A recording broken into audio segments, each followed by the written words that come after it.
بیوی کے نیچے والے ہونٹ پر تل ہو تو وہ بچے زیادہ دے گی۔ بیوی کی گردن پر تل کا نشان ہو تو وہ شوہر سے پہلے گزر جاتی ہے۔ بیوی کی کمر پر تل کا نشان ہو تو ایسی بیوی جلدی بوڑھی ہو جاتی ہے۔ بیوی کے پاؤں پر تل کا نشان ہو تو 40 سال کی عمر بے عقل ہو جاتی ہے۔ دانت میں کیڑا لگ جائے تو لسوڑے کے پانی سے غرارے کر لو۔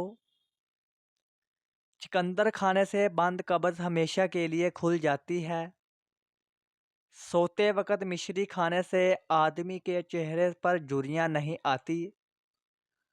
حضرت علی رضی اللہ تعالی عنہ نے فرمایا کہ نرم دل لوگ ہمیشہ دھوکہ کھاتے ہیں کیونکہ وہ غلط لوگوں پر بھروسہ کرتے ہیں۔ حضرت علی رضی اللہ تعالی عنہ نے فرمایا کہ جانور کو ذبح کرنا سنت ابراہیمی ہے اور نفرتوں کو ذبح کرنا سنت محمد صلی اللہ علیہ وآلہ وسلم ہے۔ ایک انسان کے آنے کی خبر 9 مہینے پہلے ہی ہو جاتی ہے لیکن جانے کی خبر 9 سیکنڈ پہلے بھی نہیں ہوتی، اس لیے زندگی کو غنیمت سمجھو۔ رزق ہو یا محبت، قدر نہ کرو تو خدا چھین لیتا ہے۔